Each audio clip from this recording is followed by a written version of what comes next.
Okay, so I think we're ready to go live. I'm just checking a few things here. Hi.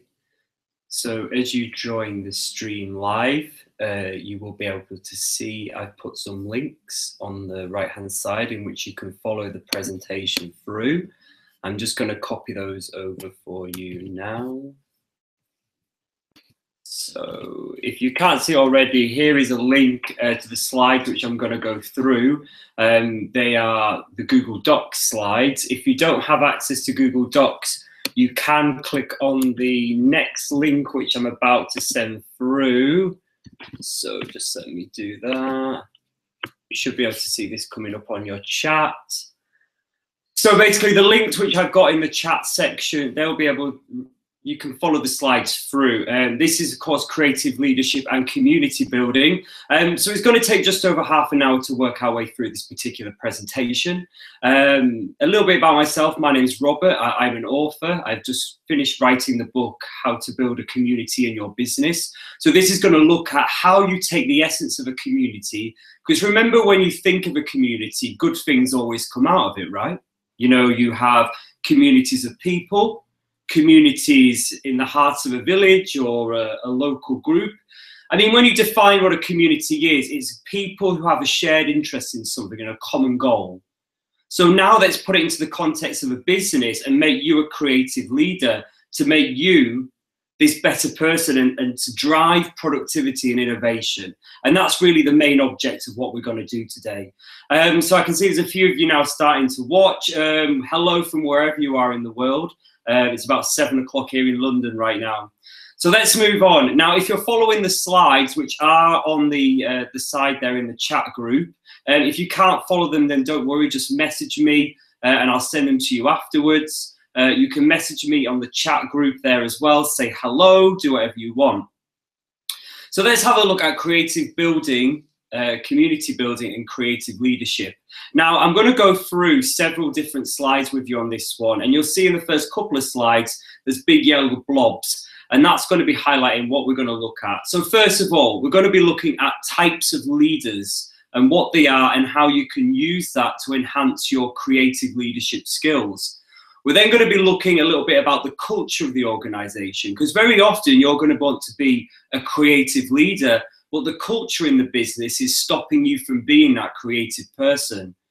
And then we're going to look at how you then take your creative leadership styles and build this community, which will then help you to power the innovation and the productivity. And then very last, we'll be looking at what type of skills you need as a leader to be then implemented into that.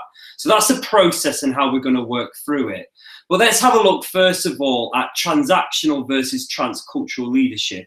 Now, if you are following all the slides, which I have got on the side, it's on slide number 5. However, just make a note of it if you do want to look at it later on. Now, there are a couple of different types of leaders, which I specifically look at. Okay, there's many more theories out there, but the two main ones are transactional versus transformational. Now, if you've never come across these before, a transformational type of leader is someone who does a lot more coaching, a lot more personal development, helps and assists and guides the person through the process. Whereas a transactional leader is someone who is a bit more managerial, a bit more scientific and to the point. So very often you could say they contrast each other. Now, it's interesting to know this, because if you want to be a creative leader, you need to develop those transformational types of skills. However, the thing that I want to get out and what you're going to get from this course is, yeah, it's all very well being very creative and development based, but you do still need to have that transactional style of management, because if you're always transformational, then people can eventually walk over you. You know, you won't get the results that you want. So it's really important for you to understand when to slip into transformational and transactional styles of leadership. Now, the ideal leader style that you want to build, if you're trying to build this culture, is transformational. And that'll become more apparent, especially when we look through the third section on actually how you build the community. That transformational style of leader is that development. Remember, we want to get the best out of the people. So those coaching skills, you're going to home in on that and get the best out of the people within your community. But don't forget transactional, because you need that type of statistic. You need that measurement and that quality tool. Now, interestingly, when we go on to talking about developing the community, I always talk to you about when you try and develop something or change something as a leader, it's all very easy to do, but very often the goals and the vision of what you're trying to achieve as a creative leader or to build this community are often put on the sideline because the actual business goals and visions take more of a priority, and I'm sure you'd agree with that. But what I want to try and teach you throughout this presentation is that the community and your creative leadership styles should be the same as the business goals and vision. So they need to be connected together in some way. And that's what we're going to look at when we talk about the implementation. So do bear in mind that you'll need the transformational and the transactional style of leadership.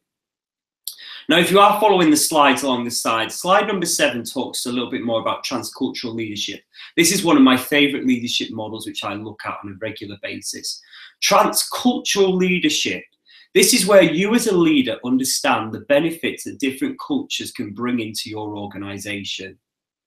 Now, people from different cultures, different backgrounds, all think differently, yeah? We all have different views, different opinions.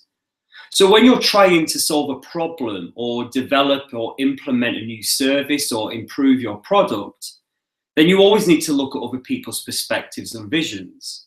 So if you bring in a range of different cultures, you know, you'll find that people start to get things differently or view or perceive things in a different way. I think if you're trying to build a community, it's really important to understand what transcultural leadership is.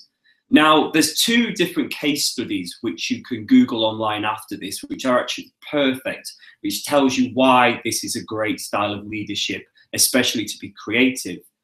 There was a woman called Indra Nooyi. Now, she was once the CEO of Pepsi Cola and actually took it on board when the business wasn't actually doing that well. However, she turned it around using her 5C approach in her transcultural leadership style. Now, if you do Google Indra Nooyi, you'll come across a lot of various case studies on here, and she's a great example on why transcultural leadership should be brought into many different businesses. The second person who you could actually research online is a guy called Carlos Ghosn. Now, I know I've given you 2 very hard names to go and Google tonight, but he was actually once the CEO of Renault and Nissan, okay, the car company. Now, Renault and Nissan at the time of his transcultural leadership was going through a difficult phase. They were trying to launch more products into the Asian and Japanese markets. However, it wasn't always going that well. He implemented new styles based on his transcultural visions. Him himself came from a very multicultural background. And I think if you were to look at these 2 types of transcultural leaders online, you'll understand the importance that plays. And I'm actually going to come back to that when we talk more about the actual community building section. So do make note of transcultural leadership. It's about understanding different mindsets, bringing that into the business to help power the business, maybe bring the business into new markets. However, really the fundamental things about it is that it will help you understand things differently. Like I said, no one thinks the same, and it can be only a benefit when you're trying to implement a new idea or a way of working. Now, the last type of leadership that I just want to go into before we look at the culture of the organization is actually going to be informal leaders. Now, this is something that you won't ever be, you know. An informal leader is someone in your organization already. They're not a formal leader. You know, they don't have a title on their badge, but they have that strong persona, that strong personality. And that makes them a leader in their self. You know, people come to them. Now, in a lot of organizations, a lot of managers, from my experience of coaching and developing people, are often afraid of what these people are. They're afraid that they will take their job or that they are going to work with them. They see them as a threat, basically. Now, if you are following the slides, you'll see these particular people listed on slide number 7. If you've just joined us, then I have put some links in the chat page there, in the group chat, which you can look at, and you can follow them along or look at them afterwards. You know, the reason why I put it into a link is so you can view the slides at your own leisure after this live broadcast is finished. Informal leaders. Now, there's 4 different types of informal leaders that I've put on those slides. However, I'm going to talk about 3. Networkers, examplers, and pride builders. Remember, these are people in your organization who have that dominant personality, okay? Networkers, they're the people who have that hub of communication. You know, they're the people in your business who are maybe found at every level of hierarchy. However, they just know so many people that it's only going to be a benefit to you. Now, the reason why I'm telling you about informal leadership is because if you all want to take your new vision into the company more, you need to get the team on your side, right? And your first port of call is going to be the informal leaders. And naturally, it's going to be the networkers. So these are the people who know pretty much everyone in the organization, you could say. You could say they're quite nosy in their own right. But you need to get these people on your side because they're going to be able to communicate your vision a lot more. Pride builders. Okay, these are the people that if you own your own business or if you've worked in many businesses before, you tend to have these people. I don't know, it's maybe Janet who's worked in your office for the past 15 years. She's never moved up in the hierarchy of the office. She just enjoys working for the company. She's quite proud of it, okay? Very often you could see her as being a threat because often quite awkward. She's always been stuck in her own ways of working. You know, she's never moved forward, often hard to manage. However, if you're going to bring in this creative leadership concept of communities, then you need to be able to change her mind. So once you got her trust on board, and because she's quite respected in the business informally through the staff, maybe not through the management, she can help them communicate your vision a lot more. And then the examplers, you know, these are the people that often grasp hold. They love a new idea. They love moving things forward. So naturally, you want to get them involved in the process as well, because you want your vision and your way of working to move with it too. So this is informal leadership. So remember, I told you about transactional, transcultural, transformational leadership. At some point in building a community and being a creative leader, you need all 3 of these different styles of leadership. However, you need to get those informal leaders on your side. Now, not traditionally told in many leadership courses, but I think it's important to know. Now, again, if you were to do a search on informal leaders, you will find a lot more knowledge out there. But really do log on to that because, like I said, many managers see informal leaders in your business being a threat. But if you want them to move forward and you want your idea to move forward, you need to get them on your side. Now, it's all very well being a creative leader. You know, you've got this idea, and in the next section, we're going to talk to you about how you actually are going to build this community which drives creativity, which drives innovation and productivity forward. However, before you even get to that stage as a leader, you need to make sure that the culture is right. You need to understand what your culture is currently like in the business and how you're going to change it. Or if it does work for you right now, how you're going to keep it the same. Now, on slide number 11 on the links there, you'll see that there's a slide of an author called Charles Handy. Again, if you want to do a lot of research, it's worth writing this down. Charles Handy wrote a very interesting book called Gods of Management. Now, if you've never come across this before, he basically stated that every organization in the world, the culture is going to split into one of 4 different sections. And that's either going to be a power culture, a task culture, a role culture, or a person-based culture. Now, the reason why it was called Gods of Management, because it's all 4 are based around Greek gods, okay? Now, if you are currently working in a power culture, trust me, you'll know about it. I've worked in one before. This is where you've got one strong hierarchy, one person at the very top who dictates down upon everyone, okay? He may have his own managers. However, like in my situation, he micromanaged my team underneath me. Basically, a control freak, a power freak, running an organization, you're in a power culture, okay? A lot of negatives to having your organizational culture in a power culture. You'll struggle to get things done. It may be hard to get new ideas put across because there's this one dominant force. However, I would like to point out some of the positives of working in a power culture. Like with military and army, because there's one sole person in charge, The business can defend itself very quickly. If something went wrong, if markets crashed, or if one part of the sales really went quickly, very often this culture is more robust because there's one force controlling a lot of different things. However, to be honest with you, in my view, I don't like this culture, and I don't think it's perfect for being creative or to have that cultural atmosphere. A role-based culture. Now, imagine this one as a building with lots of columns holding it up. Okay, and within each column you've got a function: HR, sales, customer service. So the culture is very strong and sturdy. Okay, everyone is set in their own roles and they do their own key things. Okay, this is one way you can develop it a bit more, but it's structured. Okay, so it's quite a good and safe culture to be a part of.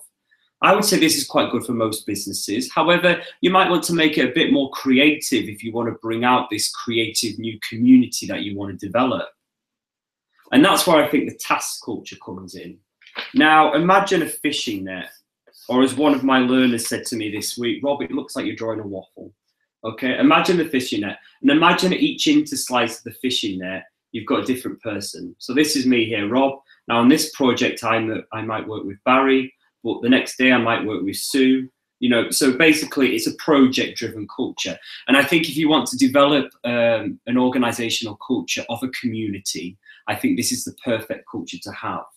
However, you could do a hybrid of both the role and the task-based culture if you wanted to. The person culture, really, it's a flat culture of just everyone in there doing the same thing. They all might be on the same level. Very hard to move things forward if you're in this particular culture, because you often have to vote for everything and there's no real leadership or management. Interestingly, I think a lot of startup companies start off as a person culture, but they soon need to change this task-based culture if they're wanting to succeed a lot more. Now, interestingly, you may know now which culture your organization sits in, and you now need to sort of think, right, well, if I'm going to take it from this power culture, and if I want to get it into a task culture, how am I going to change people's perceptions? Well, don't worry, because as I guide you through building this community, it will all start to make sense. Bearing in mind, I'm going to tell you about this in the best amount of time I possibly have. Usually I do lots of 2, 3, 4 hour workshops on this subject. So I'm trying to put it into 40 minutes on this online section. And that's what we're going to talk to you about now. So leadership, we've talked about the cultures. Really do pay attention to that, because you need to be able to understand how you're going to move your culture around, okay? Now we're going to get into the interesting part. You understand the leadership styles, you've got the cultures right. Let's talk about building a community. Now, the reason why I said communities are great for business is because good things always come out of a community. So why can't it be in the organization? Now, if you look on slide 14, if you are following my slides along the side, it has a more detailed version. If you can't see the link, it's in the chat group on the side. However, just message me and I can get that sent over to you. However, basically, by very not so artistic image here, guide you through what I perceive to be the 4 foundation blocks of building a community. And if you want to be a creative leader, I think building the community is the way you need to go. First of all, you need to think about, in the middle is you, the leader, and the culture of your organization at the moment. And now you need to embrace it with social capital, with motivation, with a sharing economy, and with creative thinking. Now, these are the 4 elements which I think are the foundations to a great culture, a great way of being a creative leader and building that community forward. Now, social capital, scroll through to slide 16 if you are following on that particular version. Social capital, the definition of social capital is where social connections have a meaning. If you have really good social capital in your business, then you have something called high community. And high community is something where then innovation and productivity starts to move forward. So social capital is something where it has meaning, okay? So an example, you can do some research on an Australian software company called Atlassian. Now, Atlassian do something really great. At the end of every quarter, they tell their team to go away and work on whatever they want for 48 hours. They come back at the end of 48 hours and they talk about their idea. It may not necessarily be always related to the business. However, they put this idea forward. Sometimes it's just for fun.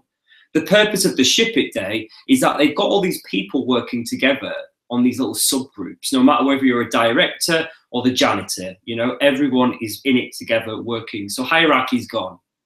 People are actually sharing ideas and working together, and co-learning is going to happen. And that's something which I'm going to touch upon on the fourth of my foundation blocks. But what starts to happen, and this is what you need to know if you want to be a creative leader, is these sub-communities form.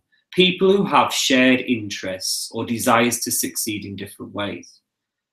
Now, some of you may have come across this before in business, and some of you may have thought that was just a click in your business. So don't be worried, it's not a click, it's people with a shared interest. You never know what's going to come from these sessions, okay? It worked for Atlassian. Now, not every single idea they've used, they've actually moved forward and turned it into a thing, but they have in some areas. And if you look on their website, you'll see actually some of the creative ideas that have driven it forward from these Ship It Days. Now, social capital is really interesting, and it can come in many different forms, just from events, from team building days. But I think if you want to be a creative leader and to get this social capital happening, you need to create something more than just an event. It needs to be something where people are actually physically working on things together, you know, and it has to be kind of business related as well. And you'll start to see skills coming through that you didn't know team members had. But I am going to go touch upon that within the co-learning section. You know, so, I mean, you could have creative days. If you're worried 40 hours is a long time to take your team out of the office, you know, you could do a simple Ship It Day in 5 hours or half a day. But the importance is the innovation that's going to come from those particular sessions. Now, social capital can be measured in your business. And I think if you look through the slides right now, there's a form in which you can send out to your company. If you were going to send out a questionnaire to your company today that had questions on it like, when was the last time you worked on when you worked on a project of a member of your team, which wasn't necessarily work related? When was the last time you were asked to support another team member? What would the answers be? You know, if they would be pretty much blank, then you know you have low social capital. And that's where you as a creative leader needs to go in there and change it. This is the first stepping stone of building this creative community culture. If you were to get lots, you're fine. However, there's always room for improvement. There's always ways to build and build more different social capital. And that actually leads me on to the next section, which is all about creative thinking. Now, the next foundation block, creative thinking, and if you're going to be a creative leader, you need to get the creative thinking involved. This is where you do brainstorming. It's about lateral thinking, and it's on slides 19, which I've got on the side there. You know, I think a lot of companies miss out on these brainstorming sessions because this is where ideas come forward. Now, even though this is a foundation of being a creative leader in itself, it can also develop social capital because people start to think together. And this is where you're going to bring in transcultural leadership, because you're going to have people bringing in different ideas from different backgrounds and creating this idea. Now, an interesting thing to think about, if you are a leader and you're going to be creative and you're going to implement this community-based culture, you're not going to think of the visions, the values and the goals yourself, because that would be pointless. You might as well have a hierarchy of management. You want the community to think of the visions, the values and the goals.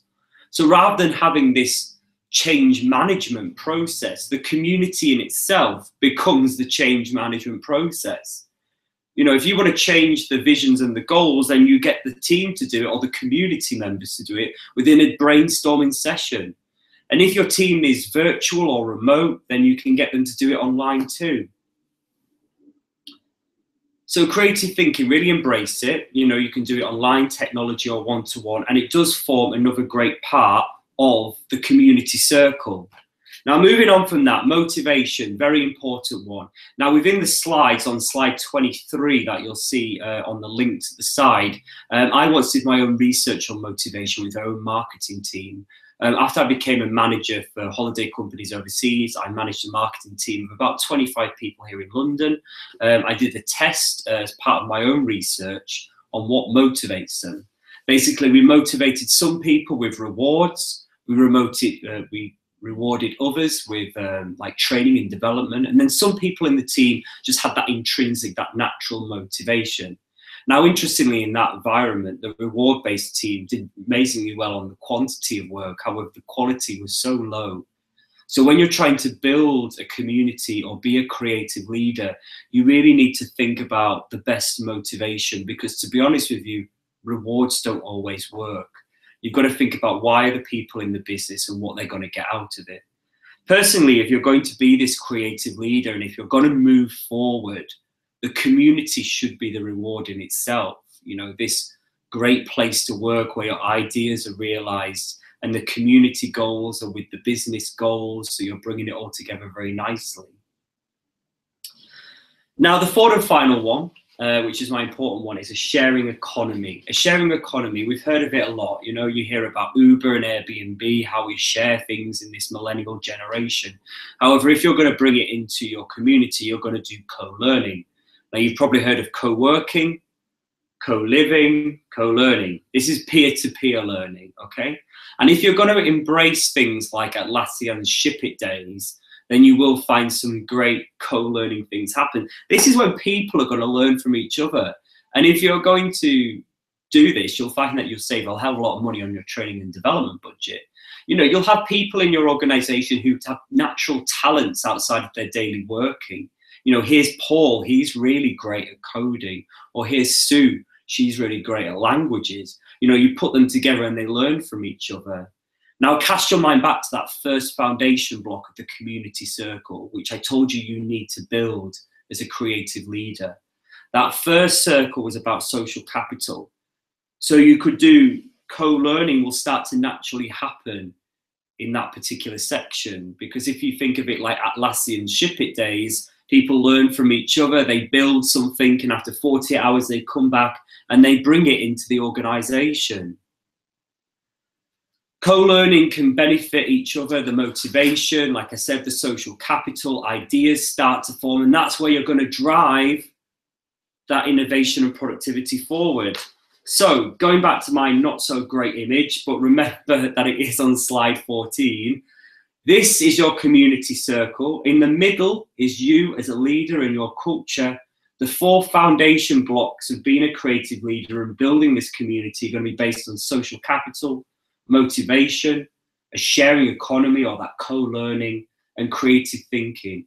Put them together and you're already starting to see that they're all going to work to each other, and you're going to bring this community culture to life a lot more. Now, all very well, having all of this together. And if you look on the slides as well, you're going to see some examples of a creative thinking experiment that I did with a large global bank. Basically, we did some online webinars and chats. And at the end of it, we got some great results where I think something like 57% of people said they would actually now work with a different person from a different department.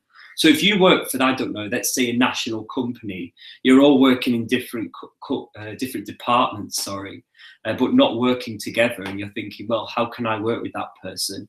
For this global bank, we had managers all the way from Hong Kong to the USA, you know, all in this online chat with us, all getting ideas and feeding off each other. And that actually encouraged them to work with each other. And that is also understanding how transcultural leadership can help and develop you too. Now, and I appreciate I am moving quite quickly. I'm trying to get through a lot of information in the time frame that I've got. It's all very well having these leadership skills and understanding about the different types of leaders, which I spoke to you about at the start, understanding about the culture, understanding about the community circle and how it's going to work for you. Firstly, you know, do jot these down and start to think about what you would implement into your business based on these 4 pillars. But how are you going to implement it? Well, one of the key skills I think you need as a creative leader isn't always about leading and setting examples and various other things. It's about strategic thinking. Now, this is totally different to building a strategy, okay? Where you build a strategy, it's very rigid and scientific and to the point. Strategic thinking is a way of understanding things differently and thinking differently. Now, I have got the principles and the characteristics of what a strategic thinker is on the slides on the side. It's actually on slide number 30, so we are coming close to the end now. A strategic thinker is someone who can be critical upon their self. Now, remember, if you're going to be a creative leader and you're going to build this community to power this innovation, remember that you need to understand that it's never going to go right from the start, especially when you're going to get the team to create the culture from the start. Remember, we don't want managers to do it. We want there to be active socialness from the word go. You need to always think critically upon yourself and be able to embrace changes. Another one of the characteristics of a strategic thinker is being able to anticipate, to understand where potential game-changing information may come from. And that leads nicely into one of the other 7 characteristics, which is actually about learning, that desire to always learn and move forward. Because the more you learn, the more you understand about different things and different ways of working. You've all come into this Google Hangout, this YouTube Live tonight, wanting to learn something new, or I don't know, maybe there was a spark of curiosity there. That's good. That's kind of like strategic thinking coming forward. You're researching things to then anticipate how you're then going to use that to progress the company forward. And I think that's a key characteristic of a strategic thinker. But it's also about making decisions and analyzing data, you know, within the community and how you're going to build it. So do take on those community skills and that strategic thinking skills. And again, if you look on slide number 30, I've actually highlighted out the characteristics of what a strategic thinker is. And it is really important to understand that, because I generally do think one of the key skills of building this community and this creative way of doing things is to have that vision and that way to critique what you're doing and to develop it forwards. Now, I've told you loads of stuff in the last sort of half an hour or so, and I appreciate I've had to move this very quickly in the time frame that I've been on. If you're going to bring in this community culture and this creative way of thinking, you're going to have to implement it, okay? Now, there's a very good example of this, which you can go and research yourself online. It's a Jaguar example, a really good case study. I think if you typed in when Ford Motors took over Jaguar, it was back in the 90s here in the UK. Basically, they changed the concepts of the culture in the organization. It was very scientific and very managed at the time. And then it went into this new empowerment and entrepreneurial way of thinking. Now, what Ford and Jaguar did is that they did exactly what I'm trying to tell you to do. When you're trying to be a creative leader and develop this community circle, they didn't decide the new values and visions of the business themselves. They got the team to do it, the community to do it. They got everyone involved, from the workers. They even got the trade unions in, which here in the UK is like an authority that makes sure workers' rights are valued and protected. And they got everyone into these workshops, and they got them to write down what they wanted the visions to be, what the goals to be, and the values of the community to be. That is a great example of social capital. Remember, one of the foundation blocks of your community circle coming together from day one. You're actually using the foundation blocks to build the community before you've even started the community. And that is creative leadership. So do look at that Jaguar example. But what is your role as a leader when you're building this creative culture? I mean, I always imagine myself in this little helicopter. And if you look on slide 31 of the links in the chat, you'll see a more neater version of what I've written here. Okay, as a leader, as a creative leader, and specifically as a leader of a community, you still want to be involved. You built this community. It takes a lot of investment of time and energy, but you still want to be taking this back seat at the same time. I always say that, imagine as a leader of a community and being this creative leader, you've got this little helicopter. You always need to make sure you're flying over these 3 areas, okay? Social capital being number 1. And again, that was, of course, one of your foundation blocks of the community circle. You need to always make sure that social capital is forming. I worked for a company once and we built this great community culture. It's actually where the basis of my research was. However, they let it go disastrously wrong. And after a month of no events or no social capital gathering happened, it just went flat and the community was forgotten about. So this is why you need to make sure as a leader, even though you're not doing them yourself, you want people to run events and run social capital exercises. You need to make sure they're always running, because the minute you stop it, the community will die about 10 times faster than it took for you to set up in the first place. You need to make sure there's always empowerment, because like with the other foundation blocks of the community there, remember creative thinking, sharing economy and motivation, you need to make sure that people are empowered, they feel valued to set something up in the community. And you also need to make sure that you're still achieving the business KPIs. So you can see there's actually some transformational and some transactional styles of leadership involved in there, as well as the transcultural. Now, let's just look at the KPI bit creatively. Now, your business or your organization in which you work for will have targets for yourself, whether they be sales targets, organizational goal targets, service targets, whichever. Now, what you don't want to do as a creative leader is you don't want to set up a whole vision and value for your community and it be to be separate to the organizational goals, because your community will honestly just be forgotten about. You need to make sure that it's all intersynced and as one, because then people remember and they keep the community alive. Great ways of embedding this: make sure your community values and visions are embedded into the performance reviews that you do with your staff at the end of every month or every quarter.